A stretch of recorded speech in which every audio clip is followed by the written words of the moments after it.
they put so much pressure on LA Galaxy to be better, to invest more money, to, find success. You had this big bad team come into town and take all of the, I guess, celebrity and notoriety away from LA Galaxy, a team that has been here from the very beginning. So, yes, they felt that pressure, and Will Kuntz made changes. He made those big name signings in Riqui Puig and Marco Reus, and we have seen that success, right? This is the most exciting attacking team we've seen in a bit.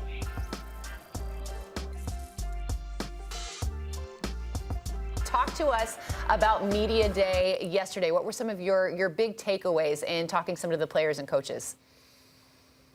So I talked to 3 Red Bulls players, coach, and 2, Greg Vanney and Marco Reus on the LA Galaxy side. And I took so much from that experience. They are coming in with completely different ideas and thoughts about it, but both of them are very confident that they're going to stick with their identity. I think the biggest thing for New York Red Bulls, Sandro Shorts, I asked him, everyone keeps talking about you being a defensive team, and all you are is a defensive team, but then you have the transition moments with Emil Forsberg and Morgan. Do you not like that? Do you not like that everybody knows that? And he started laughing, and he kind of paused his PR guy who was trying to rush him out, and he was like, No, that's a great question. Everyone knows that. And he's like, I don't dislike that at all. That is our style. He said, I like to have the ball. I like to be offensive, but that's the style that we play. And I like that we're known for that. So I thought that was interesting, kind of the moments where you get to see a little bit of personality, because I didn't really know his personality prior. And then on Marco Reus' side, just the history that he has. He was playing the Champions League final a few months ago and then lost to Real Madrid, and to now be in this LA Galaxy final. It's just so interesting to see the transition, right? To go from the Bundesliga to MLS. So just plenty. There's plenty. Ask me specific questions and I'll say a little bit more, because my head goes everywhere. A very specific question about a guy you just mentioned, because it's time for a Crest Reality checkup. Marco Reus, what is the injury update? Because he's been dealing with a bit of a groin situation. Is he going to play tomorrow? I asked him very directly, and he said, I'm feeling okay, but we have a couple more days to still decide. So my assumption is that he's going to be available and maybe come off the bench, just because it didn't sound like, yes, I'm going to be there, I'm 100%. And maybe one of the questions was that going into that game, he was a little bit injured or carrying a knock, and then they had to sub him out early. Do you want to risk that going into a final that you're going to have to sub early? If that's the case, maybe he comes off the bench in that instance. And that was just my assumption, right? That's not what Marco Reus told me, but definitely still dealing with it, and said, well, we have a couple more days, so we'll see. All right. Keeping it in the LA Galaxy, another injury. Obviously, they're going to be without their best player in Riqui Puig, and it's almost impossible to replace a player like that. But I'm curious if you had a chance to speak to Greg Vanney about that, and just sort of the way that they are going to approach such a major absence on the field. Oh, absolutely, Susanna. Obviously, this is the big question mark. Riqui Puig is out. He took you guys to the final. He's such an important part of the team. And Greg Vanney said, of course, you can't replace a like for him. But what we're going to do is we're going to have a more collective approach because of that. And he talked about players like Diego Fagundes, Mark Delgado, Sorillo, all of these players coming together. And then, of course, Marco Reus. He said Marco Reus is a little bit more of a calm presence. And while he has the ability to make the passes, Riqui Puig does, he's a very different player, but he does it with more of the collective than Riqui does. So all of these things were topics that, yes, they're going to have to deal with the fact that they're losing their best player, but they have done it previously, right? Diego Fagundes has slotted in for Riqui Puig earlier in the season, and the team found success. So he's aware that they can do it. And Fagundes is a player who's very familiar with the Red Bull system, right? Playing for New England, he has that experience with how to play against a Red Bull system and a team, and that might be helpful in a situation like this. Obviously, you spoke to Greg Vanney. Greg Vanney's been there before, right? He has heritage in MLS Cups. Did you get a sense that he was calm, or do you think he's feeling the pressure with how the situation in the LA Galaxy hadn't gone great up until this season, and now this is a real moment of retribution for him?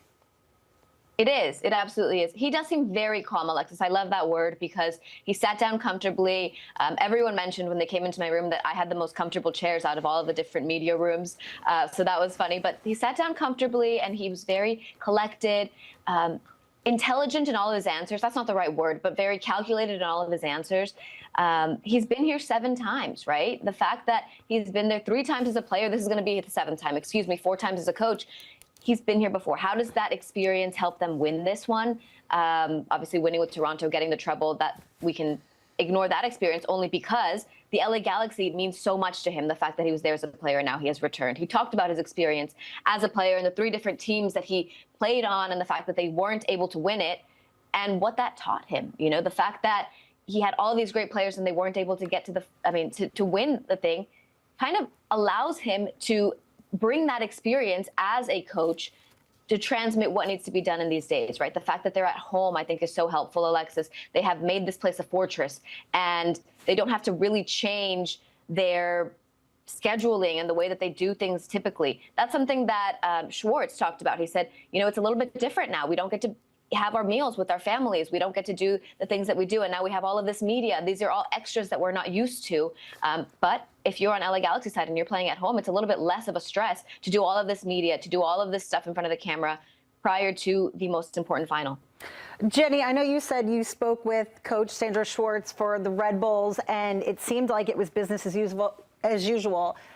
Tactically, more recently, especially post-regular season, we've seen them switch up from that notable box midfield, and you did already sort of tip the cap to their defensive line. But we've seen them more recently sort of play in a 5-4-1 or a 3-4-2-1.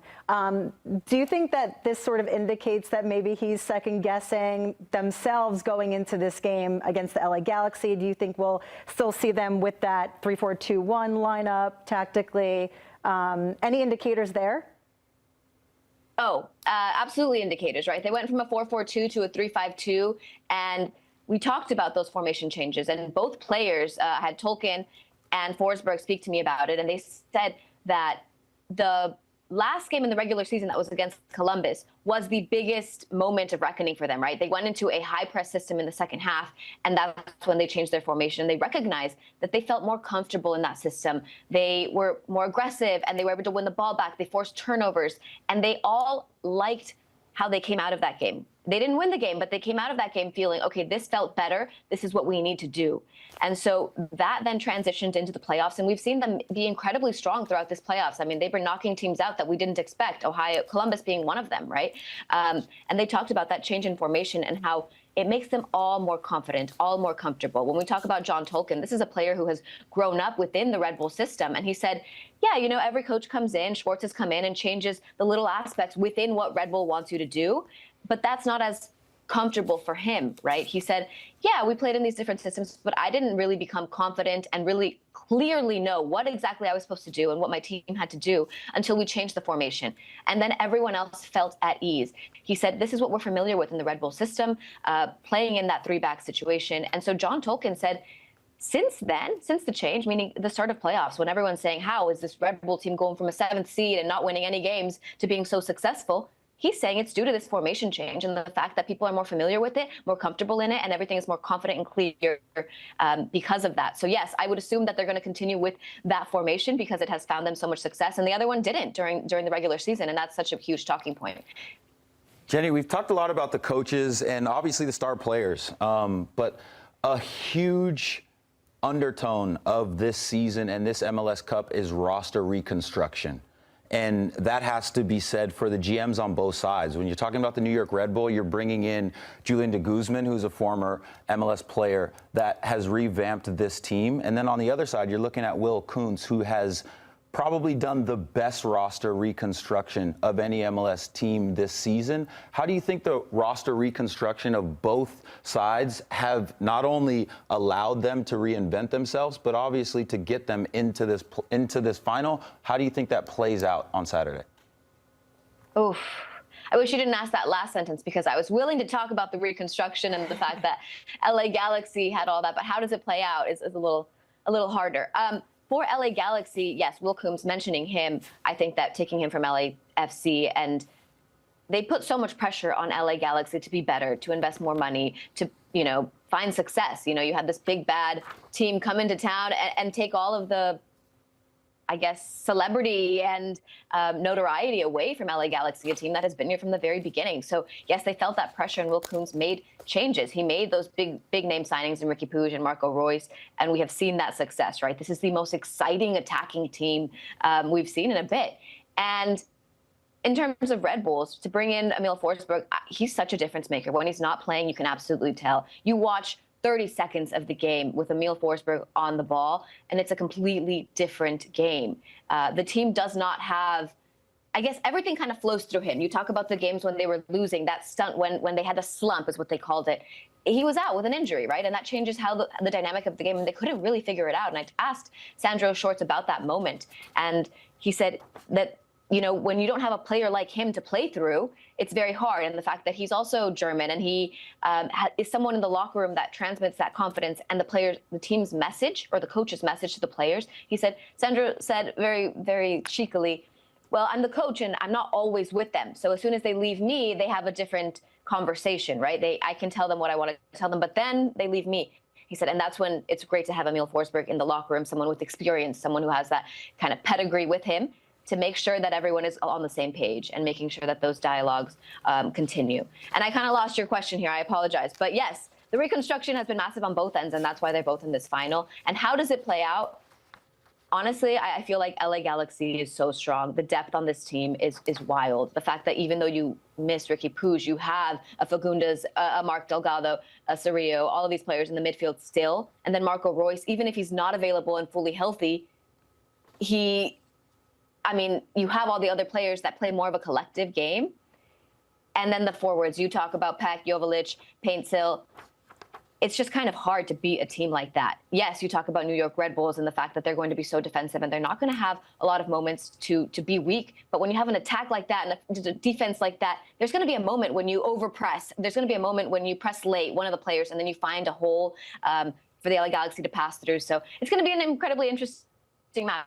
I lost all of your question there. I'm sorry. I just got excited.